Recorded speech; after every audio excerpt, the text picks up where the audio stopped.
முதலாவது விசுவாசத்தை செயல்படுத்துங்கள். விசுவாசம் என்றால் கடவுள் மேல இருக்க நம்பிக்கை அல்ல. கடவுள் மேல எல்லாருக்கும் நம்பிக்கைக்கு உங்க வாழ்க்கை, உங்க மேல ஒரு நம்பிக்கை, கடவுளால செய்ய முடியும் அந்த நம்பிக்கை. எனவே ஒரு காரியம் உங்களுக்கு தேவை என்றால், ஒரு வாகனம், ஒரு வீடு, ஒரு பிரச்சனை நீங்க வேண்டும் என்றால், ஒரு காலத்தில் இப்படிதான் வாழ வேண்டும், இலங்கையிலே ஆசியாவிலே நம்பர் 1 கோடீஸ்வரனாக இருக்க வேண்டும், அல்லது நீங்க இப்படிப்பட்ட ஒரு வல்லமையாக இருக்க வேண்டும் என்று நினைத்தால் அதை தெளிவாய் சொல்லுங்கள். தெளிவு. ஜெபம் பண்ண போனவங்க தெளிவு. ஒரு வாகனத்தை தாங்க கேட்க வேணாம், அந்த வாகனம் என்ன வாகனம், எப்படிப்பட்ட கலர், என்ன கலர், எந்த கம்பெனி, எந்த பிராண்ட், எந்த வருஷம், அதை சொல்ல சொல்ல அட படம் விளங்கும். ஒரு வீடு வேணும் சொல்ல வேணாம், எப்படிப்பட்ட வீடு, அந்த வீட்டு இப்படி இருக்கணும், இந்த ரூம் இப்படி இருக்கணும், இந்த கார்டன் இப்படி இருக்கணும், பூல் இப்படி இருக்கணும், ரூம் ஆல் இப்படி இருக்கணும் சொல்றதுல அந்த படம் விளங்கும். சொல்லுங்க, படம் விளங்கும். கடவுளுக்கு எல்லாம் தெரியும் இல்ல தெரியும், ஆனா அவங்க எங்க ஆசை கேட்க. ஒரு குருடன் பிச்சைக்காரன் இயேசுவை பார்த்து, இயேசுவே தாவீது குமாரனே எனக்கு இறங்கும் என்று கேட்ட பொழுது இயேசு கேட்டா, நான் உனக்கு என்ன செய்ய வேண்டும்? எனக்கு தெரியாத குருடன், ஏன் அவன் பிச்சை கேட்டுக்கலாமே? அவன் சொன்னான், நான் பார்வையடையணும். பார்வையட கேட்டார், ஆதாரத்தோடு பேசினார். முதலாவது ஒரு தெளிவு, வேண்டியதை தெளிவாய் சொல்லுங்கள். இரண்டாவது ஆசை, அதை பெற வேணும் ஆசை. ஒன்ன சொல்லிட்டு அடுத்த மறக்கல, அந்த வாகனம் எப்படி வேணும், கிடைக்கணும் கிடைக்கணும், எப்படி வேணும், ஒரு அனல் மாதிரி, ஒரு நெருப்பு மாதிரி இருக்கணும். மூன்றாவது ஆண்டவர்கிட்ட போய், ஆண்டவர் நீ தகுவிங்க தானே அப்படி கேட்கும் பொழுது ஒரு மனசுல ஒரு நிச்சயம் கிடைக்கும். அந்த கான்ஃபிடன்ஸ் அது வந்துடும். வந்தோன்னு விசுவாசம், நான் வாங்கிடுவேன், அந்த வீடு கிடைச்சிடும், இந்த பிரச்சனை தீர்ந்துடும். அப்ப விசுவாச வார்த்தை 3 இருக்கு. 1 கிடைக்கும், 2வது கிடைப்பதாக, வாகனம் கிடைக்கும். நாங்களே பலவந்தமா வாகனம் கிடைப்பதாக. 3வது கிடைச்சிட்டு கத்த கொடுத்துறாங்க. இதை பேஸ் பண்ணிதான் இன்னைக்கு பேச போவோம். இன்னைக்கு பார்க்க போறது ஆவிக்குரிய மண்டலம், தி ஸ்பிரிச்சுவல் realm. ஆவிக்குரிய ஒரு மண்டலம் உண்டு, ஸ்பிரிச்சுவல் வேர்ல்ட். Spiritual world. நாங்க இருக்க நேச்சுரல் வேர்ல்ட், ஆனா ஸ்பிரிச்சுவல் வேர்ல்ட். இந்த ஸ்பிரிச்சுவல் வேர்ல்ட் வந்து ஸ்பிரிச்சுவல் 3 இருக்கு. அதாவது 3 விதமான ஸ்பிரிட் இருக்கு. 1 ஹியூமன் ஸ்பிரிட், மனித ஆவி. 2வது அசுத்தாவி. 3வது தேவாவி. தேவாவி வாசம் பண்ணது தேவாவின் மண்டலம், அசுத்தாவி வாசம் பண்ணது அசுத்தாவின் மண்டலம், மனிதாவி வாசம் பண்ணது மனிதாவின் மண்டலத்தில். 3 ஆவிகள் உண்டு. ஆதியாகமம் 1 அதிகாரம் 2 வசனம், உலகம் படைக்கப்பட்டது, ஆனால் உலகம் பிசாசினால் அழிக்கப்பட்டது. அந்த பொழுது அழிந்த உலகத்தை எப்படி மறுசீரமைத்தார் தேவன் தன் ஆவியினாலே. பூமியானது ஒழுங்கின்மையும் வாசிங்கள் வெறுமையுமாய் இருந்தது, ஆழத்தின் மேல் இருள் இருந்தது, தேவ ஆவியானவர் தேவாவியானவர் அசைவாடி கொண்டார். அவர் ஜலத்தின் மேல் தேவாவியானவர் அவர் அசைவாடி கொண்டார். அவர் அசைவாடி கொண்டார். அசைவாடுவது என்றால் இப்படி அசைவாடுகிறார். அவர் பூமியிலே அசைவாடி கொண்டார். ஆனால் மூல எபிரேய பாஷையிலே அசைவாடி கொண்டிருந்தார் என்பதற்கு ஒரு கோழி அடை காப்பது போல அடை காத்து கொண்டார். ஜலத்தின் மேல் அடை காத்து கொண்டிருந்தார் என்று அர்த்தம். கோழி தன் முட்டைகளை அடை காத்து அந்த முட்டைக்குள்ளே ஒரு அழகிய உருவத்தை உண்டாக்குறதோ அதே போல தேவ ஆவியான பூமியை அடை காத்தார். ஒரு அழகான உலகம் வர வேண்டும், ஒரு அழகான உலகம் வரணும். அது எப்படி சூடாக்கி அடை காத்தாரோ அவர் அடை காத்தார், அடை காத்தார். இந்த ஆவியானவர் அதை செய்தார். ஆவியின் மண்டலம், ஆவிகளின் ஸ்தலம் தான் ஆவியின் மண்டலம். இதை அவர் ஆவியின் மண்டலத்திலிருந்து செய்தார். இது ஒரு விளக்கம் மட்டுமே. நம்பர் 1 இப்ப பார்க்க போறோம். ஒரு அடை காத்தல் நடந்துச்சு. முதலாவது ஆவியானவரும் உலகமும். இது ரொம்ப பவர்ஃபுல். இன்றைக்கு உங்க லைஃப் அப்படியே மாற போகுது. ஒரு கோழி முட்டையை அடைக்கும் போது, அதில் உட்கார்ந்து அதை போக்கஸ் பண்ணும் போது, எப்படி ஒரு கோழி குஞ்சு உருவானதோ அதே போல ஆவிக்குரிய மண்டலம், ஸ்பிரிச்சுவல் realm உலகத்தை அடைக்காதபடியால் பூமியானது புதிய சிருஷ்டியானது. ஆவியானவர் உலகத்தை அடைக்காதபடியால் பூமி அழகாயுண்டானது. அதாவது ஆவியான உலகத்தை அடைக்காதபடியால் மரணத்திலிருந்து ஜீவன் உண்டானது. ஆவியானவர் அடைக்காதபடியால் அருவருப்பு அழகாய் மாறியது. ஆவியானவர் பூமி அடைக்காதபடியால் அசுத்தம் சுத்தமானது. தரித்திரம் நிறைவுள்ளதாய் மாறியது. அடைக்காத்தபடியால் ஆவிக்குரிய மண்டலத்தின் அடைக்காத்தலினாலே அழகும் மகிமையும் உண்டாச்சு. சத்தமாய் சொல்லுங்கள், அடைக்காத்தல். ஆவிக்குரிய மண்டலம் 3 மண்டலங்கள் உண்டு. மனிதன் ஆவி, அசுத்தாவி, ஆவியாண்ட ஆவி. இப்ப நான் ஆவியுடைய ஆவியை பார்க்கோம். நம்பர் 1 ஆவியான உலகம். இந்த பரிசுத்த ஆவியானவர் அப்படியே உலகத்தை மூடிக்கொண்டு அதே போக்கஸ் பண்ணி கொண்டு இருந்தனால இது அழகாய் மாறுச்சு. நம்பர் 2 நானும் உலகமும் சொல். நானும் உலகம் ஆயிட்டு ஆவியான அடைக்காதபடியா உலகம் உண்டாச்சு. அழகு வந்துச்சு, மகிமை உண்டாச்சு, செல்வம் வந்துச்சு, தகுத்தம் வந்துச்சு, அசுத்தம் வந்துச்சு, பரிசுத்தம் வந்துச்சு. இப்ப நான் உலகம். பரிசுத்த ஆவியானவர் ஆவிக்குரிய மண்டலத்தின் மூலம் ஒழுங்கில்லாத உலகத்தை அடைக்காத போது எப்படி மகிமையான உலகம் உண்டானதோ அதே போல ஒவ்வொரு மனிதனும் சரீர பிரகாரமாக மாமிசத்துக்குரியவனாக மட்டுமல்ல, ஒரு மனிதன் ஹியூமன் மட்டுமல்ல, அவன் ஒரு ஸ்பிரிட், அவன் ஒரு ஆவியாயிருக்கிறான். கடவுளை போல அவன் ஆவியாக்கான். அதாவது மனிதனில் மாம்சம் மட்டுமல்ல, அவனுக்குள்ளே ஆவி உண்டு. இந்த ஆவிக்கு ஒரு ஸ்பிரிச்சுவல் ரேம்க்கு, உங்ககிட்ட ஒரு ஸ்பிரிட் இருக்கு. எனவே மனிதன் தன்னுடைய ஆவியினாலே தெளிவாக, நான் ஹோலி ஸ்பிரிட் பத்தி பேசல, இந்த ஸ்பிரிட் பத்தி. உங்களுக்குள்ள ஒரு ஸ்பிரிட் இருக்கு.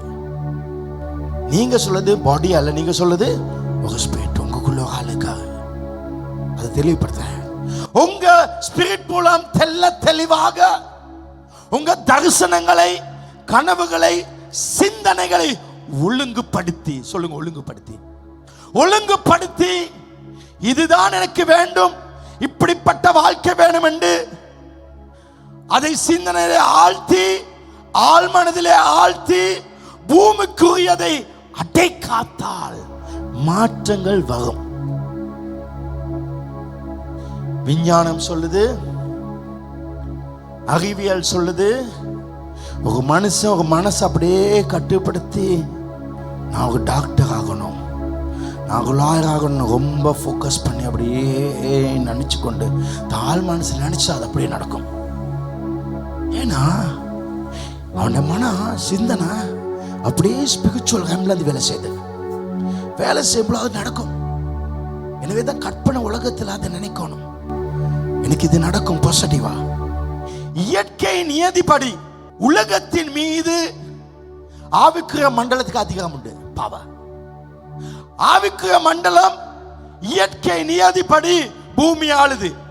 எண்ணங்களுக்கு சக்தி உண்டு, சிந்தனைக்கு வல்லம் உண்டு. மனிதன் எதை நினைக்கிறானோ அவன் அப்படியே இருக்கிறான். ஆவிக்குரிய மண்டலத்தில் நீங்கள் செய்யும் மாற்றங்கள் பூமியிலே மாற்றம் வரும்.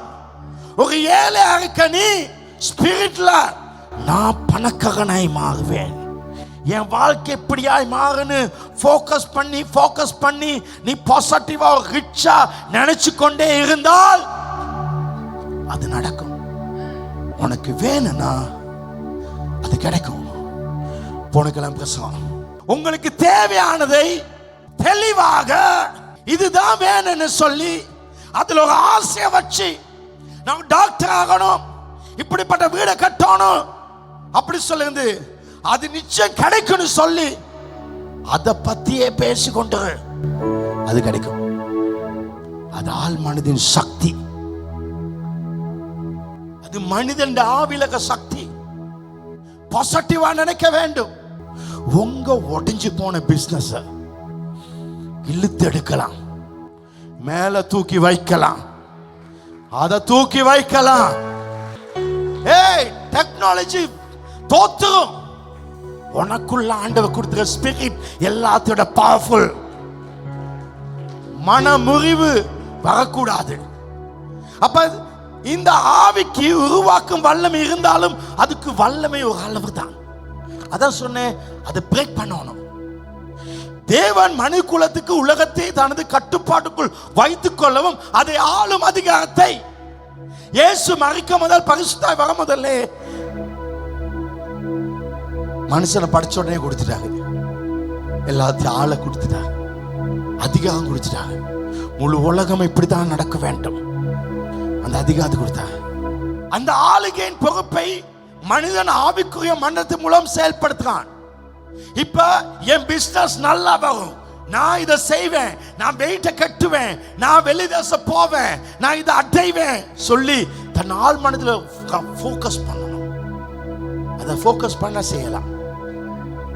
ஆனா இது செய்ய முடியாம போகிற நேரத்தில், அவனுக்கு அவ்வளவு பிராக்டிஸ் பண்ணி செய்ய முடியாம போகிற நேரத்தில் மனிதர்கள் தன்னுடைய ஆவியின் மண்டலத்தை பயன்படுத்தாம பிசாசின் ஆவியின் மண்டலத்தோடு தங்க ஆவியை கனெக்ட் பண்ணாங்க. எப்படி?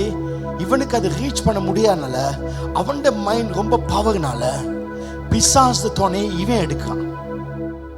இந்த ஆவிய அங்க கனெக்ட் பண்றான். இப்ப நானும் ஆவியும் தான் பேசுறேன். இப்ப இவன் என்ன செய்யறான்? இந்த ஸ்பிரிட்டோட பிசாசின் வல்லமையோடு சேர்ந்திருக்கான்.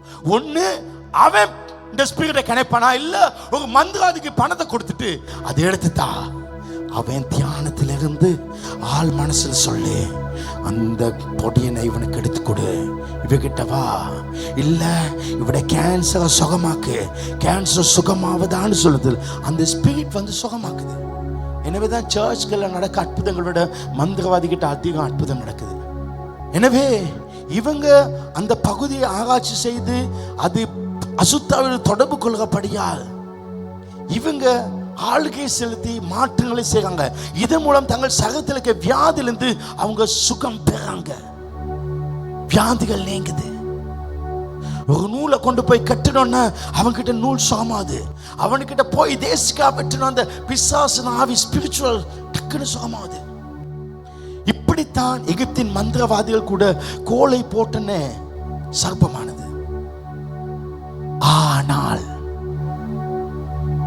ஆனால் நான் என்னுடைய சிந்தனையில் இந்த சர்ச் வளரும் வளரும் வளரும் வளரும் சொல்லத்தில் அது வளரும். ஆனா நான் ஏன் அது கஷ்டப்படுவான்? நான் பிசாச வல்லமே எடுக்க வேண்டிய அவசியம் இல்லை. நான் பிசாச வல்லமே தீர்க்கதாச சொல்லவோ சாச சொல்லவோ வேண்டிய அவசியம் இல்லை. ஏன்னா இந்த ரெண்டும் நிறைய டேமேஜையும் வேதனை கொடுக்கும். நான் என் ஸ்பிரிட்டை கனெக்ட் பண்றேன் இன்னொரு ஸ்பிரிச்சுவல் ரேமோட. அதுதான் பரலோக பிதாவோட ரேம். நாவோட ரேமோட கனெக்ட் பண்ணி நம்மள ஆவி குறிய மண்டலமாகிய ஆவி சிருஷ்டிகர்த்தராகிய பிதாவுடைய ஆவிக்குரிய மண்டலத்தை இணைத்துக் கொண்டால், என் பிதாவே, இந்த வாகனம், இந்த கலர், இப்படிப்பட்ட வாகனம் என் வீட்டு வாசலே வந்திருக்க வேண்டும். அது உங்களுக்கு முடியும். கட்டாயம் அது நடக்க வேண்டும். இந்த வியாபாரம் இப்படி வெற்றியா நடக்கணும். தெல்ல தெளிவாய் கட்டாயம் நடக்க வேண்டாம். நிச்சயத்தோடு விசுவாச கத்த செய்வாடு சொல்லப்படுது. மாற்றங்கள் நடக்கும். மாற்றம். இதனாலே நமது உலகத்தின் மீது நமக்கு அற்புதமான சிருஷ்டிக்கும் திறமையும் பெரிய கட்டுப்பாட்டு அதிகாரம் உண்டாகுது. நாம் கேட்டதை கத்து அவர் அளவில்லாமல் கொடுக்கிறார். ஆமென். தெளிவா ரீகேப். ஆவிக்குரிய மண்டலம் பரிசுத்தாவியவர் தனக்கு என்ன தேவை அதை அப்படியே அடக்காத்து கொண்டு இது நடக்கும் பொழுது அவர் நினைச்ச அந்த உருவம் உண்டாச்சு. நான் என்ன நடக்க வேண்டும் நினைக்கும் பொழுது அது நடக்கும். ஆனா நான் ஏன் ஆவியில நினைக்காம, நான் பிசாசுனாவில் நினைக்காம, ஆண்டவர் நீ செய்வீராக, அவர் செய்வார், அவரால் நடக்கும். ஆமென். நம்ம கைகளை தட்டி. நம்பர் 3, ஆவிக்குரிய மண்டலத்திற்கு சிந்தனையின் ஆள் மனது பங்கு. இப்ப என்னுடைய ஸ்பிரிட் அங்க கனெக்ட் பண்றது எப்படி? அதுக்கு என்ற சிந்தனையுடைய ஆள் மனது பங்கு முக்கியம். சிந்தனையின் ஆள் மனம் என்பது உங்கள் ஸ்பிரிட். உங்க ஸ்பிரிட், உங்க ஸ்பிரிட் சொல்றது அது காட் அல்ல. அது காட் தான். நீங்கள் ஒரு காட், நீங்கள் ஒரு கடவுள். ஆனால் பகலோக கடவுள் அல்ல. அது அவர் வேறு, அவர் எல்லாம் வல்ல இறைவன். இதை வேதம் சிந்தனை ஆழ்மனம் என்பதை உள்ளான மனிதன் என்று சொல்லுது. இப்ப உள்ளான மனிதன், நான் விடிய 3 கிளம்பி ஜெபிக்க வேண்டும், ஃபுல் ஃபயரா ஜெபிக்கணும் அப்படின்னு நினைச்சு தூங்க.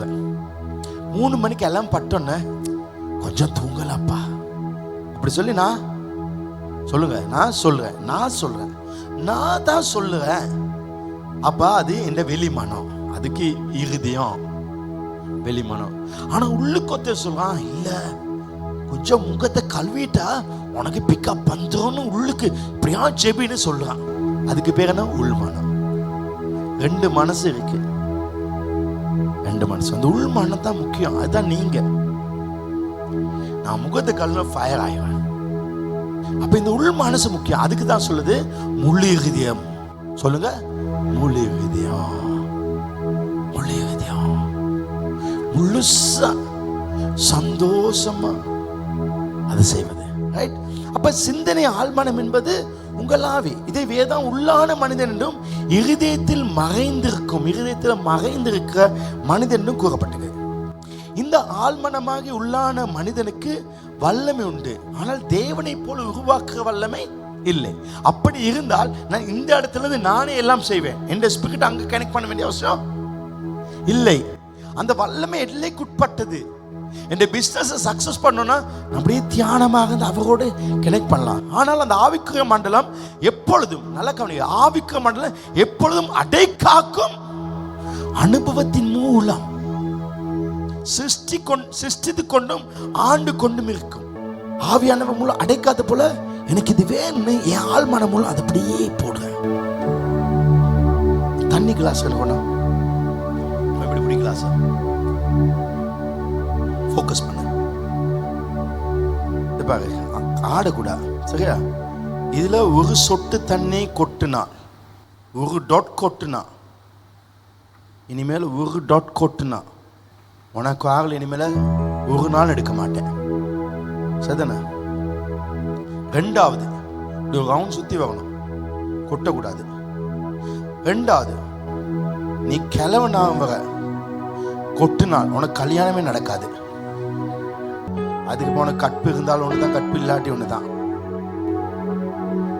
இங்க அழகான 2 கேர்ள்ஸ் வந்துருக்காங்க, விளங்குதா உனக்கு? உனக்கு பார்க்க ஆசையா? ஏன்டா? ரொம்ப அழகா இருக்காண்டா,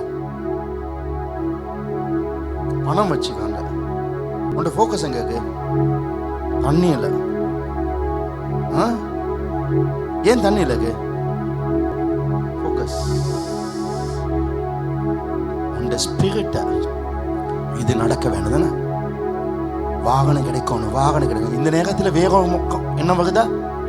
இது ஆவியானவரே எனக்கு வாகனம் கிடைக்கணும், வாகனம் கிடைக்கணும். இதுதான் ஜெபம், இதுதான் கனெக்ட் பண்றது. நீங்க ஜெபிக்க போன எப்படி ஜெபிங்க? சோத்திரம் ஆண்டவரே, சோத்திரம் அப்பா, கர்த்தாவே உமக்கு நன்றி நன்றி, சோத்திரம் அப்பா. பிள்ளை துதிக்கிறேன். அவன் ஆள் மனசு எங்க இருக்கு? தண்ணியில. உங்க வாழ்க்கையில் அது இருக்கணும். தேங்க்யூ மிலான், ரொம்ப நன்றி. இதுதான் ஜெபம். எங்க ஸ்பிரிட் அது கையை இப்படி வச்சுக்கீங்களோ, மற்றவங்கள மாதிரி இப்படி வச்சுக்கீங்களோ, எப்படி வைக்க எனக்கு பிரச்சனை இல்லை. உங்களுக்கு எப்படி இருந்தா கடவுளோட இருக்கலாம். அது சரியா ஃபோக்கஸ் நடக்கும். ரீகேப், இனிதான் நல்லது நடக்க போகுது. ஆவிக்குரிய மண்டலம், ஆவியானவர் நடக்க வேண்டும். உலகம் அழகா வக வேணும். இப்ப நான் உலகம் எப்படி இருக்கணும், நானும் உலகம் கனெக்ட் பண்றது எப்படி? நான் தேவ அந்த இதோட கனெக்ட் பண்ண எப்படின்னா, மண்டல சிந்தனையா இந்த ஆள் மனசுல பங்கு வேற எதுவும் கூடாது. நான் இப்ப அம்மாக்கா ஜெபிச்சு கொடுங்க திடீர்னு ஏதாவது வரும் இல்ல, சபைக்கா ஜெபிக்கிறது வேற தான் என்ன வரும், அப்ப வேலை வேஸ்ட். அதுல கலக்கு. இயேசுவுக்கு கசப்பு கலந்த காடிய கொடுத்தாங்க. காடி குடிப்பாங்க, காடி குடிக்காமல காடி குடிப்பாங்க. ஆனா அதுல என்ன கலந்துனா கசப்பு. அதாவது எங்க ஜெபத்துல கலப்பு இருக்க கூடாது. முழு இதயத்தோடு உம்மை துதிப்பேன், பாட்டுக்கு தானே, முழு இதயத்தோடு உம்மை துதிப்பேன். அவருக்கு ஃபுல்லா தேவை, வேற எதுவும் கலக்க கூடாது. மூணாவது, என் ஆவிக்குரிய மண்டலத்தை சிந்தனை. இதுதான் நாலாவது, ஆவியின் மண்டலத்தின் பாஷை. அப்ப இதுக்கு ஒரு லாங்குவேஜ் இருக்கு. இது எனக்கு வேணும்னு சொல்ல ஒரு லாங்குவேஜ். நான் இந்த மெசேஜ் அங்க கொடுக்க, என் மெசேஜ் உங்களுக்கு எப்படி கொடுக்கலாம்? ஒரு மொழி, தமிழ் இருந்தா தான் மொழியில கொடுக்கலாம். அதே மாதிரி பரிசுத்த ஆவியானவர் இந்த முழு பூமியையே அவர் அடைக்காத்தார். அவருக்கு முழு பூமியை அடைக்க முடியும், ஏன்னா அவர் சர்வ வியாபகி. அவருக்கு இங்கே இருக்கலாம், இப்ப அமெரிக்கா இருக்கலாம். ஆனால் நமது சந்தர்ப்பமும் சூழ்நிலையும் குறைவு, வியாபக தன்மை இல்லை. நாம் சிந்தனையிலே உள்ளுணர்ச்சியை, கனவுகள், சிந்தனைகள், தரிசனங்கள் மூலம் மட்டுமே அடைக்காக்கும் அனுபவத்தை பெற்றுக்கொள்ள முடியும்.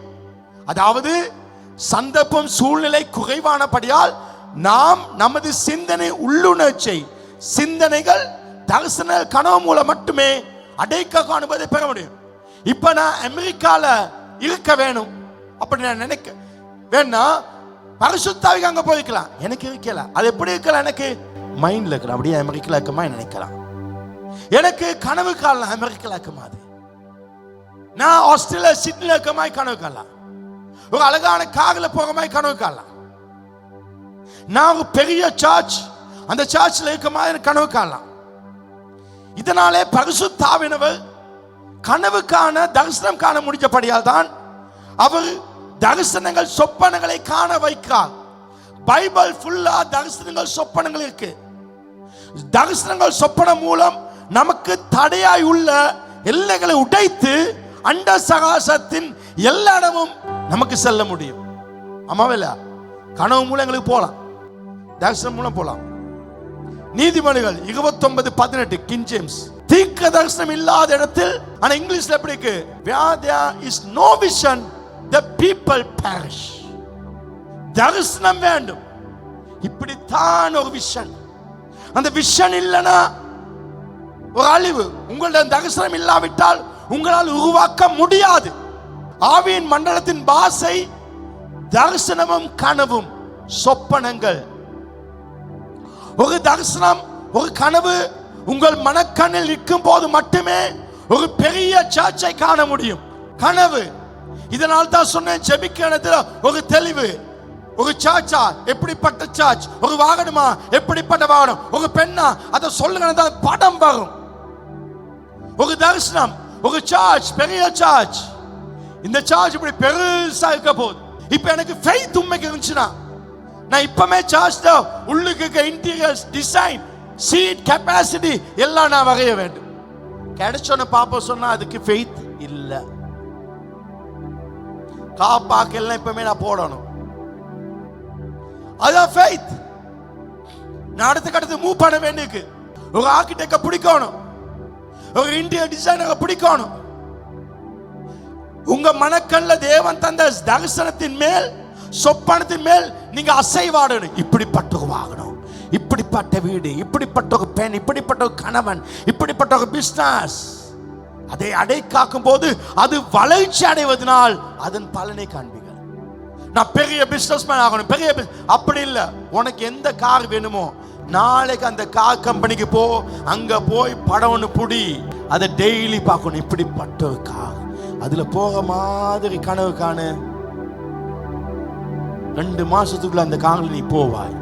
நீங்க என்னத்தை பார்க்குறீங்க அதான் கிடைக்கும்.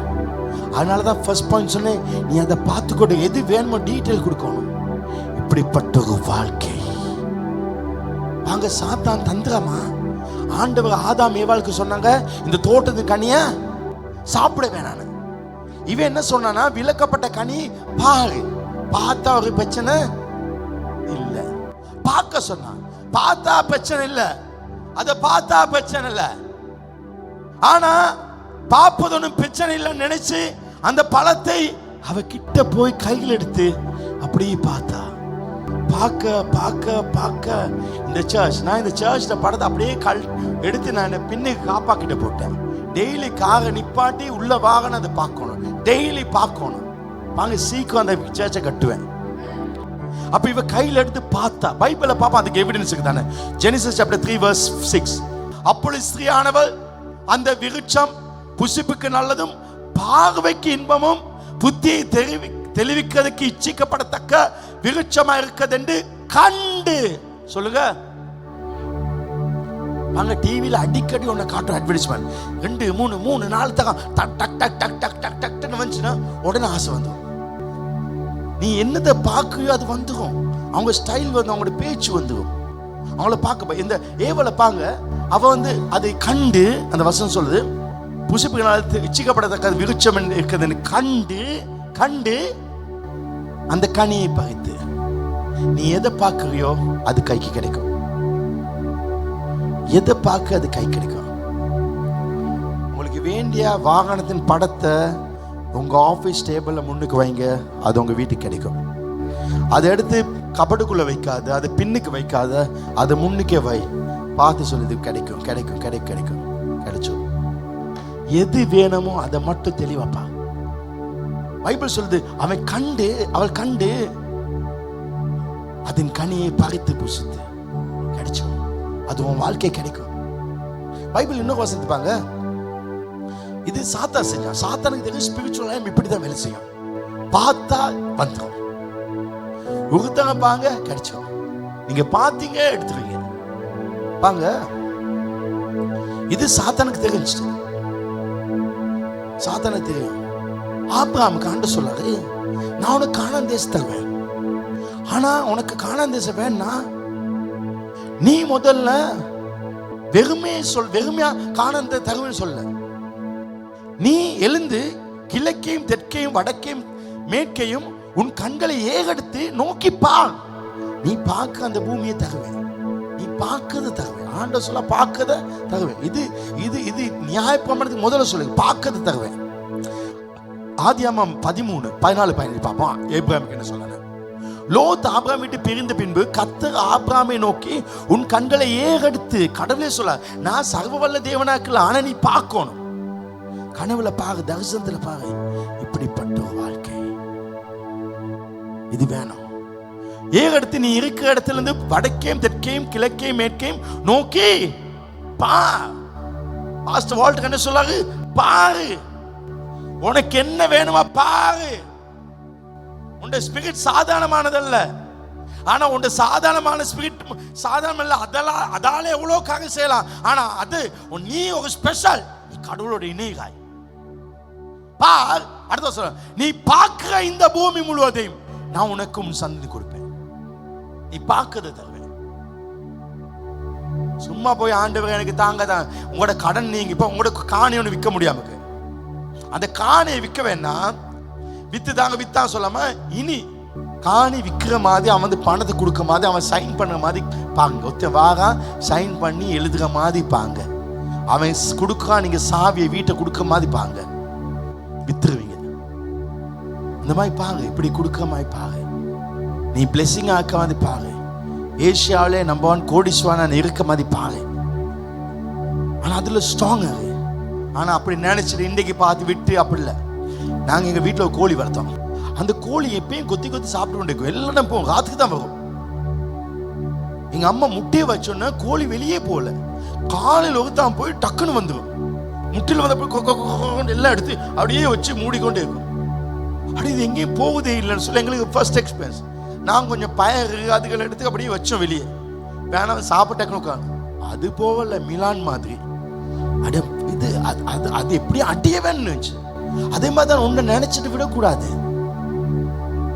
அப்ப எங்கட இது கலையும்னால நாங்கள் நிறைய நான் ஃபேஸ்புக் இன்டர்நெட் அதெல்லாம் நான் பார்க்கறது இல்லை, டிவி. ஏன்னா நமக்குள்ள இருக்க விஷனை நாம கலைக்க கூடாது. பார்ப்பது சுதரிக்கப்படும். ஆபிரகாம் தேசத்தை பார்த்து தன் படுக்கைக்கு போயிட்டு அதே இதை பார்த்தனே, இது எனக்கு சொந்தமா போகுதுனே, இது என் பிள்ளைகளுக்கு கிடைக்க போகுதுன்னு அவன் பார்த்தான். நீங்க பாஷையை பயன்படுத்துங்க. ஸ்பிரிச்சுவல் ரம், அந்த பாஷை, அது விஷன், அது கனவு. உங்க ஆத்துமால அப்படியே நினைக்குதுன்னு, அது எப்படி நினைக்க வேணும்? சும்மா வார்த்தை இல்லை, அது விஷன் நினைக்க. நான் பண ஆசீர்வாதத்துக்காக பணத்தை பின்பாக செல்வதில்லை. சபை வளர்ச்சிக்காக நான் வீடு வீடா விசிட் பண்ணுவதில்லை. ஒவ்வொரு காலம் தாங்கி தாங்கி சிஸ்டர் பிரதர்னு கெஞ்சுவதில்லை. அப்படிப்பட்ட பாஸ்டர் இல்ல. இல்ல ஆபீஸ் ரூம்ல ஒரு கம்ப்யூட்டர் கூட இல்லை. எந்த ஆஃபீஸ் ரூமில் ஒரு கம்ப்யூட்டர் கூட இல்லை. நான் உட்காந்து கம்ப்யூட்டர்லேருந்து ராத்திரி இருக்கிறோம். என் வீட்டில் கம்ப்யூட்டர் வச்சு நான் ஒரு கம்ப்யூட்டர் இருக்க மாட்டேன். ஏன்னா நான் ஃபெய்த் அதை யூஸ் பண்ணி ஸ்பிரிச்சுவல் ரேம்ல, ஆவிக்குற மண்டலத்தில் லேசா செய்கிற காரியத்தை ஏன் இந்த பிசிக்கலை மாம்சத்தில் டயர்ட் ஆகணும். அங்கே போய் அந்த படத்தை பார்க்கும் பொழுது கர்த்தர் அதை செய்கிறார். காங்களை தெரிந்து மேம்படுத்துவோம். ஆவிக்குரிய மண்டலம், ஆவியானவர் அதே நினைச்சாக கிடைச்சு, நான் அதே நினைச்சா கிடைக்கும். அதை எப்படி நினைக்கலாம்னா இந்த ஆள் மனசுல இருந்து அதை பெற வேணும்னு நினைக்கணும். அதுக்கு ஒரு பாசைக்கு அதுதான் விஷன். ஃபைனல் 5வது ஆவிக்குரிய மண்டலத்தின் விதியை நடைமுறைப்படுத்துக. பைபிள்ல யாக்கோபுடைய மாமா லாபான், நல்ல கவனிங்க, லாபான் ஒத்துதான். இந்த லாபான் ரொம்ப தந்திரசாலி. யாக்கோபே ஏமாத்துக்கிறான், அவன் மாமா பெரிய ஏமாத்துக்கிறான். என்ன பண்ணனா, மாமா யாக்கோபை ஏமாத்தி எப்படியா 2 பிள்ளைகளை கட்டி கொடுத்துட்டான். இவனை வச்சு நல்ல ஏமாளியாக்க சொல்லி வேலை வாங்கினான். கிட்டத்தட்ட 20 வருஷம் 30 வருஷம் வேலை செஞ்சான். இவன் சம்பளம் இப்ப சொல்ல 1 லட்சம். அடுத்த மாசம் இல்ல உன்ட வேலை செய்யல 80,000. ஏதாவது டேமேஜ் ஆனா அதுக்கும் வெட்டி வெட்டி வெட்டி வெட்டி கடைசி சம்பளத்தை குறைச்சு 30,000 20,000 ஏமாத்திட்டான். கடைசி இவனுக்கு ஒரு ஆஸ்வாதம் இல்லை. கடவுள் இவன் நிலைமையை பார்த்து ஸ்பிரிச்சுவல் ரம்ட சீக்கிரத்தை வெளிப்படுத்தினார். அவன் கனவுல கிடந்து கத்தை காட்டினாரு. நீ மாமா கிட்ட போய் கேளு, இந்த ஆடுகள்ல புள்ளி டாட் வந்தா அந்த ஆடு எனக்கு சம்பளமா தாங்கணும். அப்படி ஒரு கனவை காட்டி ஒரு டெக்னிக்கை சொல்லி கொடுத்தாங்க. இவன் போய் என்ன செய்யணும், ஆதியாகமம் 30ஆம் அதிகாரத்துல மாமாவோட பேசுறான். மாமா நீங்க என்ன இப்படி இப்படி ஏமாத்தி இல்லாட்டா போகிறேன். இல்லை என்ன என்ன இனிமேல் என்ற சம்பளம் ஆடு குட்டி போடுறேன், அதான ஆடு உங்கள்கிட்ட பார்க்கிறேன். குட்டி போடுறது டாட் வந்தால், புள்ளி வந்தால், கோடு வந்தால் அந்த ஆடெல்லாம் எனக்கு சொந்தம். மாமா பார்த்தா இவன் பெரிய கோமாளி, ஏமாளி. எனக்கிட்ட இருக்கலாம் கருப்பாடும் வெள்ளாடும், இது எப்படி புள்ளியும் இதுவும் வரும்? இவன் ஏமாளி தான். சான்ஸ் இப்ப இருக்க சம்பளம் இல்லாம போகுது சொல்லி சரி சரின்னு சொல்லி அவன் எல்லா ஆடு, லட்சக்கணக்கு ஆடுக்கு ஆடுக்கான லட்சக்கணக்கு ஆடு எல்லா அதை எடுத்து என்னென்ன டொட்டு இருக்குதோ எங்க புள்ளி இருக்குதோ எல்லாத்தையும் வேக எடுத்து ஆம்பளை அவனோட மகமாக கொண்டு சொன்னா, இதெல்லாம் எடுத்து நீங்க போங்க 3 நாள் தூக்கத்தை கொண்டு போய் அங்க மேய்ங்க. நீங்க இவன் எங்கிட்டு போய் மேய்க்கட்டும். இப்ப ஆட்டுல புள்ளியில டொட்டுல இதுல எது எது டொட்டோ அதெல்லாம் உனக்கு, அதை நீ வேக வச்சுக்கோ. இதெல்லாம் என்ன ஒழுங்காமே வேலை தான். இவன் என்ன பண்றானா, கொண்டு போய் அந்த தரிசனம் பார்த்தான். அதே நினைக்கிறான் ஆண்டு காட்டினது புள்ளியும் டொட்டுக்கு ஆடுகள் நிறைஞ்சுக்குமே கண்டான். இவன் என்ன பண்றானா, ஆதியாகமம் 30ஆம் அதிகாரம் 37-38 அவன் ஆடுகளை மேய விட்டுட்டு அது தண்ணி குடிச்சு குட்டி போடுற ஆடுகள், அது குட்டி போட வார நேரத்தில் இவன் மக கொப்புகளை வெட்டி இடையிடையே அந்த பட்டைகளை கழட்டி வெண்மை தோணும்படி பட்டைகளை உரித்து ஆடுகள் தண்ணி குடிக்க வரும் பொழுது கால்வாய்களும் தொட்டிகளும் ஆடுகளுக்கு எதிராக அவைகளை பார்க்கும்படி போட்டான். அந்த வசந்த போடுங்க. பச்சாக்க புன்னை வாதுமை அர்மோன் என்னும் மரங்களின் கொப்புகளை வெட்டி இடையே வெண்மை தோணும்படி பட்டை உரித்து 38 தான் உரித்த கொப்புகளை ஆடுகள் தண்ணி குடிக்க வரும் போது கால்வாய்களும் தொட்டிகளும் ஆடுகளுக்கு எதிராக போட்டு வைப்பான். முன்னுக்கு போட்டு வைப்பான். அப்படி முன்னுக்கு வைக்கணும், பின்னுக்கு வைக்கூடாது. பின்னுக்கு வச்ச சரி வராது. நீங்க முன்னுக்கு பார்க்க வைக்கணும். ஆடுகள் தண்ணி குடிக்க வரும் பொழுது பொழிவதுண்டு அவன் எதிராக அவன் போட்டு வைப்பான். ஆடுகள் தண்ணி குடிக்க வரும் பொழுது பொழிவதுண்டு.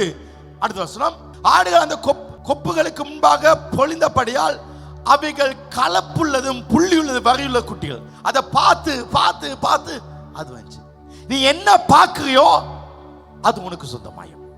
ஆமென். யாக்கோபு இப்படி பெரிய பணக்காரனா, இவன் பார்க்க இப்படி வாங்க முடியாது. நீ ஏழையா இருக்கலாம், நீ பணத்தை பாரு, பணம் உள்ளவனாய் பாரு, நீ பணக்காரனாகுவாய். நீ வசதி உள்ளவனாய் பாரு, வசதி உள்ளவனாகுவாய். உனக்கு எந்த கார் வீட்டு வாசல்ல கொண்டுமோ அந்த காரை நீ படுக்கிற இடத்துல வச்சு பாரு, அது வாசல்ல நிற்கும். உனக்கு எப்படிப்பட்ட வீடு வேணுமோ அந்த குடிசை வீட்டுல கொண்டு வச்சு பாரு, அது உனக்கு வீடாய் மாறும். அப்ப யாக்கோபு மனசுல முந்தி தன்னை ஒரு ஏழையாக, தன்னை ஒரு தோல்வியுள்ளனாக, ஏமாற்ற நீங்க பார்த்தான். ஆனா அவன சிந்தனைக்கு தேவன் கனவு கொடுத்தார். இப்ப உங்க மனசுல கனவு வருது. நீங்க ஒரு கார்ல போக மாதிரி, ஜீப்ல போக மாதிரி, ஒரு ஜகுவால போக மாதிரி, ஒரு பென்ஸ்ல போக மாதிரி. ஆமென். மீண்டும் மீண்டும் புள்ளியும் வகையும் உள்ள அவன் சிந்தனை மாறி அந்த கனவில் உள்ள புள்ளியும் வகையும் உள்ள ஆடுகளே பார்த்தான்.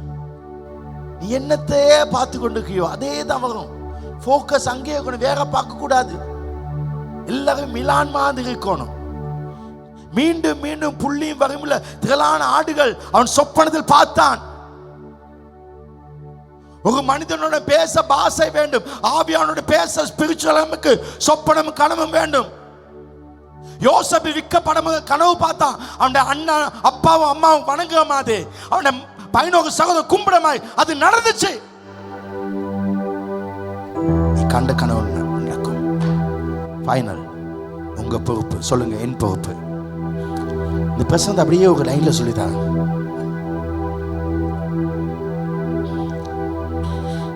அதுக்கு முதல்ல நீங்க எதிர்பார்த்துக்க முடிவுகளை தரிசனங்களாக்குங்க, கனவாக்குங்க.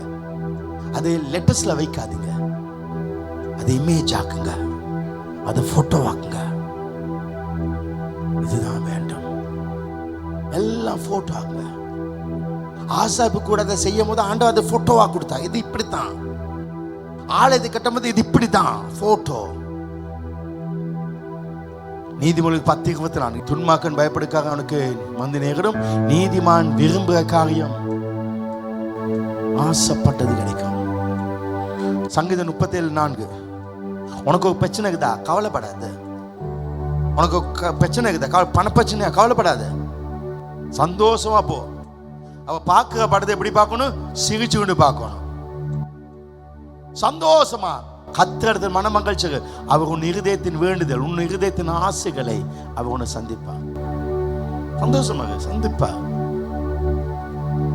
ரைட். இப்ப பார்ப்போம் இந்த பிரசங்கத்தை. போன கிழமை பிரசங்கத்தோட பார்த்து முடிக்கலாம். போன மாசம் பிரசங்கம் 4 பாயிண்ட். எல்லாம் கவனிங்க, இணையப்பாங்க. உங்களுக்கு என்ன தேவை அப்படியே மனசுல தெல்ல தெளிவா படமா பாருங்க. இந்த காரியம் கட்டாயம் நாம் பெற வேண்டும், அது கிடைக்கணும். நிச்சயத்துல விசுவாசமாய் வாழுங்கள், அது நிச்சயம் உங்களுக்கு கிடைக்கும். God bless you. கர்த்தர் உங்களை ஆசீர்வதிப்பார்.